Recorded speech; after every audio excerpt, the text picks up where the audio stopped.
წუთი-წუთზე გუნდები გამოჩნდებიან მოედანზე. ნინომაკი 11 კაძუში ხანო 10 რიოდონაკი და 8 ტაცურულ ოვადა გუნდის წვრთნელი იუკიო 11 ჯეფ ჰესლერი 10 კერლინ ჰემსტრი ეხლა კანადელები ემზადებიან კევის კევერსი ემზადება ბურთის შემოსაგდებად რაც დაუპირისპირებენ იაპონელები ნუ ესე იოლოდანებდებიან მთელი თამაშის განმავლობაში არანაირად ნელი მარჯვენა ფრთაზე გაარმა შიგნით გადასარევად შეაქციეს ბურთი და გადასარევი ლელო ჯეფ ჰესლერის ეს დასაწყისი ჯეფ ჰესლერი თამაშის პირველივე ტალღაზე მოახდინეს ყოველგვარი ერთი დარტყმის და მეორეს შემდეგ პირველივე ტალღაზე პირველივე ფაზიდან ანუ სტატიკიდან გაიტანეს სელო ან როგორც ჩვენი განვითარების მენეჯერი შენიშნავს გიორგი ჭუმბურიძე პირველი ხელიდან თანაც წინორი ჩაატარეს აი ხა იმეორებენ შეხედეთ მეშვიდე მოიგეს ბურთი ნელი მარჯვენა ფრთაზე გააგრძელა შეტევა ერთმა ჩაირბინა და შიგნის შემოყვანილმა ფრთამ ჯეფ ჰესლერმა გადასარევად აუღვალო სიტუაციას გადასარევად ბურთით და იქ დამიწება რასაც შედეგად მოყვება 5 მეტრიანი შერკინება იაპონელების სასარგებლოდ ჩვენი ერკონ შეტევა იყო იაპონელების ვერაფერს წუნს ვერ მოუნახავ კუროსავა კენ კუროსავას რეიდიც აკირას ძმისშვილი გახლავთ ალბათ დიახ გადაიკიდა მერე და კანადელებმა თავისუფლობაში შეიტანეს ლელო დაიცვეს და რადგანაც დამცველმა გუნდმა შეიტანა ამიტომ შემტევი 5 მეტრიან შერკინებაში შეაგდებს ბურთს 5 მეტრიანი შერკინება კი ჩინებული შესატევი პლაცდარმი არის მრავალი დამუშავებული კომბინაცია არსებობს და მოტივი აქედან რა უნდა გააკეთონ მაგრამ პირველ რიგში თავარი არის რომ კარგად უნდა დადგნენ და ბურთი შეაგდონ სწორედ თორე ჩასაფრებულმა საჭმა შეიძლება შარიც მოსდოს რომ შუაში არ შეაგდეს შენ მხარეს მაგრამ მოიგეს დაძრეს აკონტროლე ოვადა ბურთს აკონტროლებდა მშვენივრად წამოიწყო გადასარევი შეტევა წამოიწყო მაგრამ ჯერჯერობით მარჯვეთ დახვდნენ კანადელები რამდენად ხაზი არიან უკვე ნიას ხაზი არიან ერთი გადაწვომა უნდა ერთი დარტყმაც აქაც ჯერი მარჯვეს კანადელებმა და ესე ნელ-ნელა წამოვლენ ცენტრისკენ დაცვა მაგრამ როდემდე დაიცავდნენ თავს ჯიკურ რამოდენიმე დარტყმის სერია და მაოენოკის მშვენიერი ლელო ჯანზე არის ეს ბიჭი ეთყობა ტანი ფეხი გადასარევი აგერ კადრშიც ხედავთ ლეკურის ერთი მოქნევით ვერ მოთლი თავს იმხელა კისერი აქვს კი ეთყობა რომ ყოჩაღი ბიჭია ესე დაამრიგათ თამაშის მე-15 წუთზე გათანაბრდა ანგარიში 5-5 ესე რომ იაპონელებს აქვთ თავთავის კოზირება ეხა იმეორებენ ეპიზოდს რა კარგი იყო ურქინა ერთი დაბალზე და პირდაპირ ჩათვლის მოედანში შეფრინდა მაოენოკი კარგი იყო ნამდვილად ეს ბიჭი ამასობაში შეგახსენებთ ერთ რამეს ჩვენი მატჩი რამდენი კაციანი დერეფნებია სრული 7 კი 7 კაციანი დერეფნები დგას მოგ დიდი ხრეჩვალი ბოლოში ცდილობენ და ახერხებენ კიდევაც ბოლოს წინაკადზე ბურთის მოგება სონონაკა შეტევაში მარცხენა ფრთა ისევ შეტევის და გახრიტეს კიდევაც და თანაც როგორ გახრიტეს კანადელების დაცვა გადასარევი იყო მასაცუკო ჰიკოსაკა ვარი ცოტა იოლი გასახსენებელი ვერ გახლავთ მაგრამ ფაქტია რომ ჰიკოსაკა შვენივრად ითამაშა აი ამდენი ხელით თამაშის შემდეგ უკვე მონიშნეს იაპონელებმა დაცვაში ხვრელი და თანაც უჭრიან საათ დააკვირდით სულ 12-13 ნომრის ადგილას ან გრძელ ფრთაზე რომელ ფრთაზეც ვითარდება შეტევა ან და შიგნით უტრიალებენ ბურთს ნუ ეხლა კანადელების დაცვის ხაზი ამდენს ვეღარ უმკლავდება შეხედე რა კარგი იყო გადასარევი იყო ჰიკოსაკა და ჰიკოსაკას ლელო ამასობაში ანგარიში უკვე იზრდება აუტი არის იაპონელების სასარგებლო და აგდეს მეორე კაცზე მოიგეს სიღრმეში გადააწოდეს ბურთი და ტრადიციულად ხელით იწყებენ იაპონელები თამაშს აუღეს უკვე კანადელების დაცვამ შიგნით შეტრიალებულ ბურთებს რამდენჯერ შეიძლება ერთხელ რო გაგიკეთო მაგრამ მეტნი არიან ახლა გამოარგვიან და ლელო არის ვერან ვეღარ დაიჭერს ეს პირდაპირ საჩუქარი იყო ციდან მოვლენილი რომელიც ხელში ჩაუგდეს ჯეფ ჰესლერს და ჰესლერმაც არ დააყოვნა რაღა იყო იქ დასაყოვნებელი და გახუსლა ჩათვლის მოედნისკენ ცოტა გადაამეტეს იაპონელებმა ამ ხელით თამაშს უნდა შეეხედა პარტნიორს იმიტომ რომ შემხვედრ იმას რა ქვია შეტევის ჩაჭრას იმდენად დიდი ეფექტი მოაქვს ხოლმე თითქმის ყველა თამაში აი ახლა შეხედეთ ნუ შენ გარბი ხარ იმათ ჩათვლის მოედნისკენ და ისინი მორბიან შენ მხარეს აქ როგორ უნდა დაეწიო და როგორ უნდა გააჩერო კი ცდილობდა ერთ-ერთი იაპონელი ვეღარ დავინახე მისი მაგაზე არც არის ნიაზ ლაპარაკი აი უკვე ძალიან საეჭვო იყო რომ აი ესეთ სიტუაციაში 12-5 იგებენ რაღაც პირველი ტაიმი თავდება თავის 22-დან წამოიწყეს შეტევა იქით მარჯვნიდან ჩაათამაშეს მარცხნივ შეაგდო ანდრონი დაეუფლა ბურთს ის მარჯვენა ფრთაზე გადავიდა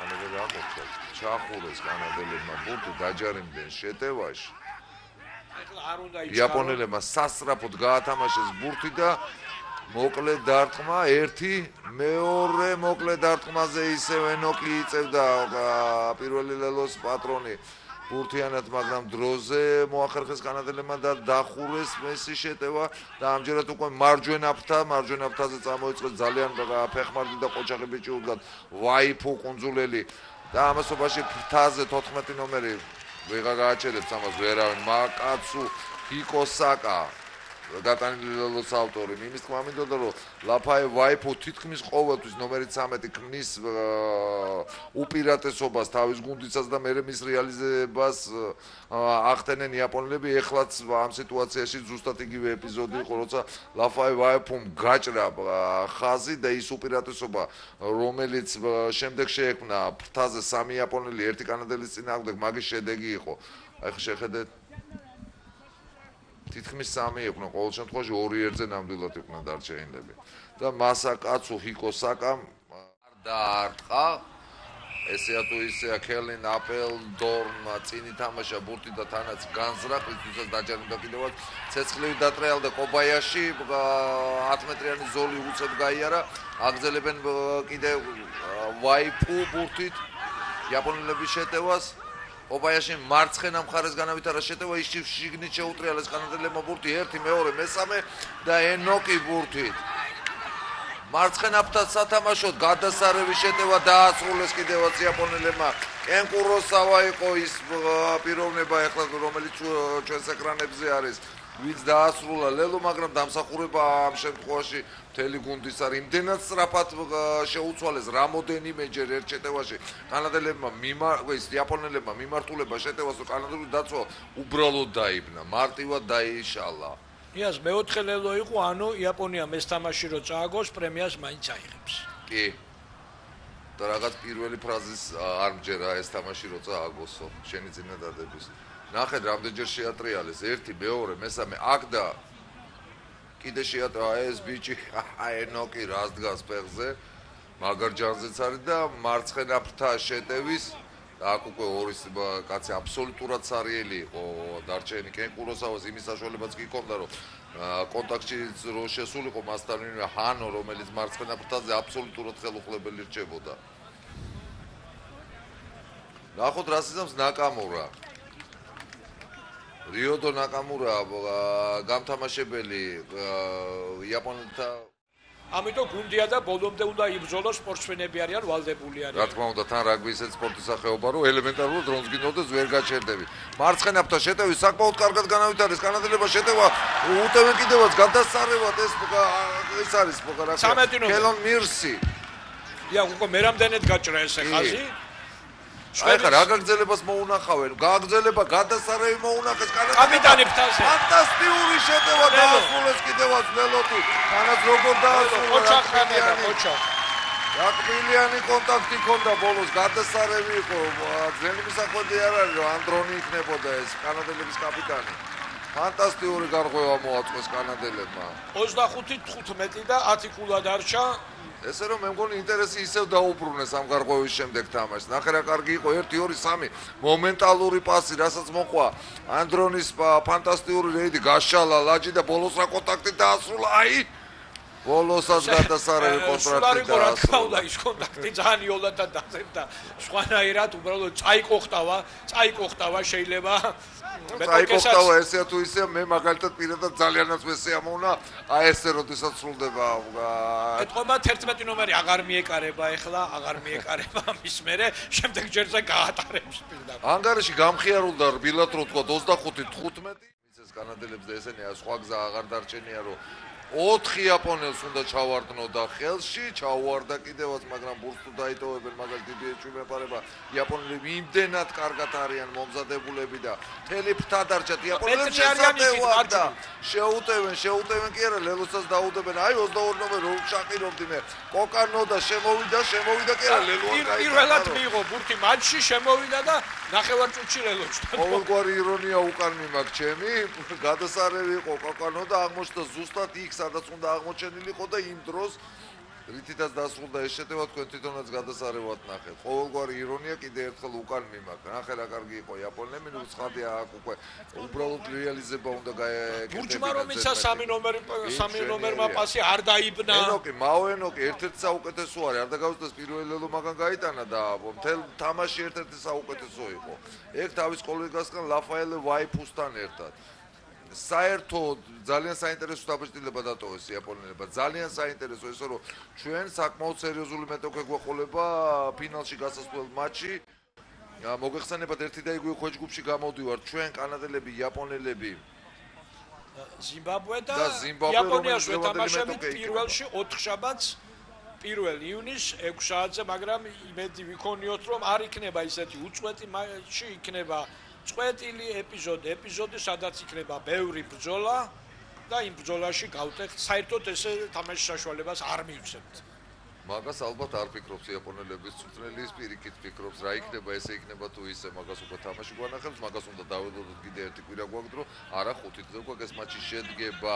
შეგახსენებთ 1 ივნისს, ამასობაში იაპონელებმა რეალიზაცია აწდინეს და კანადელები 4 წუთი გადაცდა უკვე მაინც სუფთა დრო ანახლებინებს 30-15-ია თამაში მოგებულია. იაპონია მაიღო თან პრემია და ლიდერი იქნება მანამ სანამ ჩვენ არ შევხვდებით ზიმბაბვეს. ზიმბაბვეს თუ დავამარცხებთ და 4 ლელოს დაუდებთ, მაშინ ისევ ჩვენ გავხდებით ლიდერები. ალბათ ამ 4 ლელოს ხარჯზე სხვაობაც იმდენი იქნება, რომ იაპონიას ისევ გავასწრებთ, მაგრამ ჯამში რა გამოვა ახლა? ჯობია რომ რა თქმა უნდა ლიდერები ვიყოთ და წინ ვიყოთ ოდნავ. ვინ იცოდა იქნებ ფრედამთავრდეს შენ? არ არის გამორიცხული. არ არის გამორიცხული. დიახ, შეიძლება სულიად ჩახურული თამაში იყოს, ლელოები არ დაიდოს, გავიდეს 4-4 ჯარიმა 12-12, რა ვქნათ მაშინ. ამიტომ ჯობია რომ მაინც ბურთების სხვაობა უკეთესი იყოს. რა თქმა უნდა, წინ წაიგდებ ნახევარსაქმეს, ყოველ შემთხვევაში ფრედამთავრებული მატჩის შემთხვევაში. მაგრამ ფრეზე ვის უთამაშია რაგბიში, საერთოდ ეს ძველ დროში, როდესაც ყველაფერი 3 ქულაყირ და შეიძლება 6-6-3-3 დამთავრებულიყო. ეხლა ძალზე იშვიათად თავდება. აქვე გაისმის საბოლოო სასვენი, იაპონიამ დაამარცხა კანადა 30-15 და თან აიღო პრემია. თან აიღო პრემია, სტაბილიზება ნამდვილად კარგი დატოვეს იაპონელებმა, ბრძოლის უნარიანი, კარგად მობილიზებული და ძალიან კარგად ორგანიზებული გუნდი არის, განსაკუთრებით მათი უკანა ხაზი და ძალიან კარგი კომუნიკაცია გააჩნიათ მის ნახევარდაცვალსაც, რასაც მთელი თამაშის განმავლობაში მიყავდათ თამაში. საბოლოოდ ამ ყველაფერმა გამოიღო ის ციფრები 30-15, რაც უკვე მოგახსენათ ძალმა, ძალიან სასიამოვნო იყო ყველაფერი ამის. და ეხლა შეგვიძლია დღევანდელი მატჩის რჩეული მომენტების კოლაჟით ვისიამოვნოთ. დაიწყეს ხოჩაღად კანადელებმა, გადასარევი იყო ეს ბიჭი ჯეფ ჰესლერი. პირველი ლელო მეხუთე წუთზევე დაიდო და ანგარიში გახდა 5-0 მაშინვე კანადის სასარგებლოდ. მაგრამ კანადა დიდხანს არ ყოფილა წინ. იაპონია ეს მეტი აღარც ყოფილა ამის მერე. აი ეს კანადელების კიდე ერთი შეტევა იყო, რომელსაც მოყვა. აი ეს დასასრული. აი ხა ნახავთ. შვენიერი იყო ეს ბიჭი მასაკაცუ ჰიკოსაკა, რომელსაც 2 ლელო გაიტანა. უკაცრავად ჰიკოსაკა. ჰიკოსაკი ვთქვი. ეთყობა მეორე ლელოა 12-5 გახდა ამის მერე ანგარიში 26 წუთზე. ჯეფ ჰესლერმა კი დუბლი შეასრულა დღევანდელ დღეს. 12-10 33 წუთზე.